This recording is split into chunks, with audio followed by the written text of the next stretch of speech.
Vamos ver agora o tópico 1, Jesus, o sumo pastor. Subtópico 1, Jesus é o pastor supremo.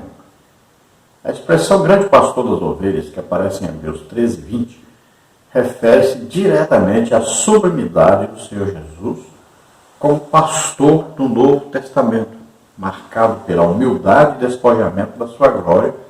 Ele foi chamado grande em seu nascimento, Lucas 1,32. O adjetivo grande enfatiza o quanto o Nazareno é incomparável e mediador da nova aliança de Deus com os homens. Jesus Cristo é o supremo pastor em todos os aspectos. Ele venceu a morte e libertou o homem da prisão do pecado. Ele é Deus. Então Jesus, chamado aqui grande, sumo pastor, supremo pastor, perfeito pastor. Veja bem, em Jesus estavam todos os dons do Espírito Santo, estavam todos os dons espirituais e ministeriais. Veja só, estavam todos os dons do Pai também. Então Jesus exerceu todos os ministérios de apóstolo, de profeta, de evangelista, de pastor e de mestre. Em algumas igrejas, alguns que querem tomar a primazia para si de todos os ministérios. A pessoa não tem nenhum dom do Espírito Santo, mas quer assumir a posição de todos os ministérios ao mesmo tempo. Então ele não dá aos outros a oportunidade de exercerem os seus ministérios. Então ele toma para si a igreja como se ele fosse o dono da igreja, e esta igreja se torna uma igreja raquítica, sem a presença de Deus, sem crescimento devido. Há um prejuízo muito grande para a obra de Deus. É como se fosse aí um papa, Tudo é ele que resolve, tudo é ele que autoriza, tudo é ele que controla. E muitas vezes se torna um tirano, um ditador dentro da igreja, atrapalhando a obra de Deus, o desenvolvimento da obra de Deus. Esse é um falso pastor, Ao invés de visitar, aconselhar, orar individualmente por cada ovelha, ele só envia. Temos hoje vários pastores que trabalham apenas como um mestre de cerimônia. Chega na igreja, escreve no papelzinho lá quem vai cantar, quem vai pregar, quem vai fazer isso, quem vai fazer aquilo e tal. E depois só apresenta as pessoas que vão fazer o trabalho da igreja. Também no seu gabinete pastoral, ou lá na sua casa, então ele escreve lá o que cada um vai fazer, chama e dá ordem para a pessoa fazer, e ele faz nada na igreja. Ele não visita, ele não vai orar para as pessoas, não vai aconselhar, ele não vai evangelizar, ele não gosta de pregar, nem de ensinar, nem de ministrar curas, batismo do Espírito Santo, libertação, nada. Tudo ele tem quem vai fazer. Então, esse é o falso pastor. Isso não tem chamada de Deus. Não foi Jesus que colocou na igreja. Jesus tinha tudo debaixo do seu controle e ele exercia a totalidade dos dons espirituais, tanto os dons do Pai, como os dons do próprio Jesus, como os dons do Espírito Santo. E além de tudo isso, Jesus cumpriu o seu ministério. Ele foi enviado por Deus à terra para tomar sobre ele nossos pecados, doenças, enfermidades, maldições, e morrer em nosso lugar na cruz. Então ele executou a sua tarefa perfeitamente, cumprindo tudo o que estava escrito a seu respeito. Então, ele cumpriu cabalmente cada detalhe que estava escrito a respeito da sua obra aqui na terra. No terceiro dia ele ressuscitou, Então está vivo, está à direita do Pai, onde intercede por nós. Ele é Deus, nunca deixou de ser Deus. No subtópico 2, o pastor conhece as suas ovelhas. Em João 10,14, o adjetivo bom identifica Jesus como o pastor que, por amor, protege e cuida das ovelhas que lhe pertencem. Por isso ele é o bom pastor. Tal expressão designa ainda a intimidade entre o sumo pastor e as suas ovelhas. Estas não ouvem a voz de outro pastor. O bondoso Salvador conhece a sua igreja por inteiro e se relaciona com cada membro. João 10, 5, 15. Então, em João 10, Jesus é identificado como o bom pastor. E esse bom pastor dá a sua vida pelas ovelhas. Por isso ele é bom. Em João 17, Jesus diz: Pai, aqueles que me deste estão todos aqui. Eu cuidei, ensinei, preparei. Menos aquele que era o filho da perdição, aquele que não quis, apesar de ter ouvido os ensinamentos de Jesus, as pregações, ter visto sinais, prodígios, maravilhas que confirmavam que Jesus é realmente o Filho de Deus. Apesar de tudo isso, do amor de Jesus por ele, de deixá-lo até comer no seu prato, de dar até comida na boca dele, fazer de tudo para conduzi-lo a Deus. Veja só que Judas se perdeu. Então Jesus diz ao ser aquele filho da perdição, aquele que não quis mesmo. Tudo que era necessário fazer para que ele se mantivesse como ovelha foi feito. Mas ele não quis. Então quer dizer que até o pastor mais perfeito pode perder a ovelha. Apesar de dar a vida por essa ovelha, ainda pode perder essa ovelha. É a ovelha que não quer mesmo ser ovelha. Quer ser lobo.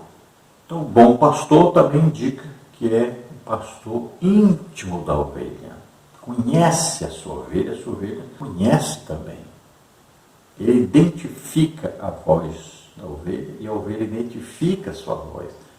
A ovelha absorve o seu ensino e obedece, por isso não vai se perder, não vai por outro caminho. Então, olha só, ele é bom pastor, é o perfeito pastor, Jesus. Então, cada pastor deve imitar Jesus de maneira tal que ele também conheça perfeitamente cada ovelha o conheça. Que ele conheça a voz da ovelha, que ele conheça as atitudes, que ele saiba discernir se a ovelha está precisando de ajuda ou não, precisando de um conselho, precisando ser edificada, ou consolada, ou exortada. Então ele vai identificar isso, porque ele conhece a ovelha. E a ovelha confia nesse pastor. Então ela se abre para o pastor. Ele quer contar os seus problemas, quer contar suas derrotas, também suas vitórias. Ele quer a ajuda do pastor em oração. Ele pede conselho. E além desse pastor, é claro, a ovelha sempre está em comunhão com o sumo pastor, Jesus Cristo. Jesus nos conhece intimamente. Ele sabe até os nossos pensamentos, nossas intenções, através do Espírito Santo que mora em nós. Veja bem, Deus mora em nós através do Espírito Santo. Jesus diz que faremos nele morada. Ou seja, Pai, Filho e Espírito Santo. Sabe tudo a nosso respeito, está em nós. Por quê? O Espírito Santo é Deus. E ele está dentro de nós, conhece tudo sobre nós. Então Jesus é íntimo, sabe tudo a nosso respeito e nós devemos manter íntima comunhão com Ele. Ele é o Salvador. Ele que morreu por nós na cruz. Veja bem, temos que manter íntima comunhão com Jesus. E para mantermos íntima comunhão, temos que estar lendo a Bíblia, temos que estar orando, temos que estar jejuando, temos que estar fazendo a obra de Deus. No subtópico 3, o pastor dá a vida pelas ovelhas. Uma das principais fontes da economia israelita era o trabalho pastoril. Os pastores cuidavam das ovelhas para delas obterem o lucro diário. Este é o contexto de que se valeu o Senhor Jesus para referir-se ao ensinamento contido na expressão o bom pastor dá a sua vida pelas ovelhas. João 10, 11. Aqui, diferente dos pastores que garantiam o seu sustento no campo através do uso das ovelhas, o Mestre Jesus mostra a disposição em dar a própria vida pelo seu rebanho. João 10,15. Os verdadeiros pastores da igreja devem imitar o subpastor Jesus. Nele não há jamais exploração alguma do rebanho. Isso deve servir de exemplo a todos aqueles que desejam ministrar a igreja do Senhor, tal como ensina a palavra em 1 Pedro 5, 2 a 4. Então veja, o pastor, ele vivia das ovelhas. Então a sua roupa, por exemplo, tirava da lã das ovelhas, para fazer. Também vendia lã para comprar algumas coisas que ele não tinha, através das ovelhas. Também tinha o leite que as ovelhas produziam. Então ele aproveitava para si próprio, para a sua família, e podia vender o excedente.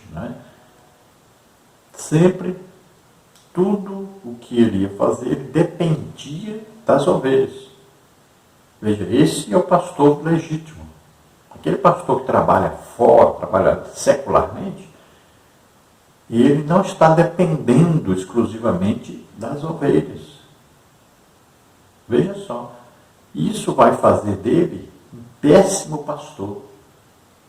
O pastor precisa depender exclusivamente das ovelhas. Assim ele vai cuidar totalmente de suas ovelhas. O pastor que está cuidando da parte lá secular, ao mesmo tempo com a igreja, ele fica entre dois pensamentos. Ele tem dois trabalhos diferentes para fazer. A sua mente está ocupada com duas coisas. Ele nunca vai estar com a mente concentrada. Não vai estar todo o tempo pensando no cuidado das ovelhas. Ele não vai ter como visitar todas as ovelhas. Não vai ter como aconselhar, participar, estar ali em contato direto com as suas ovelhas. Então ele nunca vai cuidar do jeito que deveria cuidar. Então o bom pastor, ele quer o progresso das ovelhas, o crescimento, Olha só, o pastor, se ele dependia da lã das ovelhas, do leite das ovelhas, então ele tinha que estar o quê? Cuidando bem dessas ovelhas, dando o alimento que elas necessitavam para crescer. Então o pastor que depende das suas ovelhas para sobreviver, e ele é aquele pastor que cuida bem dessas ovelhas. Ele sempre está alimentando bem essas ovelhas, procurando os melhores pastos, Então os melhores estudos bíblicos, Está sempre orando, jejuando pelas suas ovelhas. Ele está investindo nas suas ovelhas, porque ele tem o resultado de ser fiel no seu trabalho, que Jesus escolheu para fazer. Ele está conduzindo essas ovelhas para Deus, mas também ele está fazendo com que essas ovelhas cresçam e possam ajudá-lo também, sustentá-lo também, e a sua família também. Veja só, tem que haver essa dependência do pastor, dependendo muito das ovelhas, para sobreviver também fisicamente. E as ovelhas dependendo do seu pastor para viverem bem espiritualmente. Olha só, isso é uma relação íntima de um pastor com as suas ovelhas. Um depende do outro. Um está sempre buscando o crescimento do outro, sempre ajudando o outro a crescer. Tanto o pastor está ajudando as ovelhas, como as ovelhas estão ajudando o pastor. Então há aí uma relação de dependência um dos outros. Um depende do outro. O pastor depende das ovelhas, as ovelhas dependem do pastor. Tópico 2, as características do verdadeiro pastor. Subtópico 1, um caráter íntegro. Entre outras coisas, o exercício pastoral envolve aptidão para ensinar, aconselhar e comunicar-se de forma clara com a igreja local. Porém, essas características não são validadas se o caráter do pastor não for íntegro. Uma das piores queixas que se pode ouvir acerca de um ministro é que sua palavra pastoral não se coaduna com a sua vida. Como pode um líder falar sobre honestidade e ser desonesto? De simplicidade e mostrar-se esbanjador? De humildade e comportar-se soberbo? A melhor palavra pastoral é a vida do pastor em sintonia com a mensagem do Evangelho que ele proclama. Mateus 7, 24 a 27, 23, 2 a 36. Veja bem, o pastor tem que saber ensinar a palavra de Deus. E ele tem que viver de maneira tal que, quando ele ensinar, as pessoas vão ver que ele está ensinando o que ele vive na prática. Veja bem, Jesus pregava o que vivia, vivia o que pregava. Então, a vida do pastor é muito importante, a sua integridade, né? Sua honestidade, sua santidade. Tudo vai fazer com que as ovelhas ouçam o que ele está pregando, o que está ensinando. Imagine quantas igrejas existem onde as ovelhas olham para o seu pastor e não se identificam com o seu pastor. Os pastores muitas vezes estão cuidando da própria vida, da sua própria família, cuidando da parte financeira sua. E aí fica muito distante do povo. Ele não visita, não está sabendo os problemas de cada um.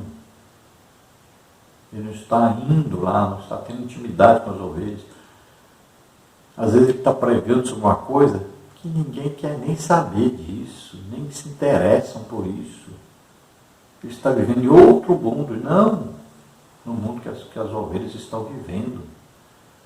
Ele não entende as ovelhas, ele não sabe como as ovelhas estão vivendo, que problemas as ovelhas estão tendo.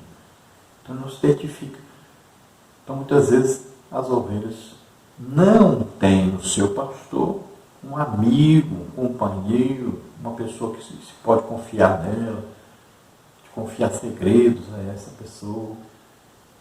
Então há uma distância muito grande.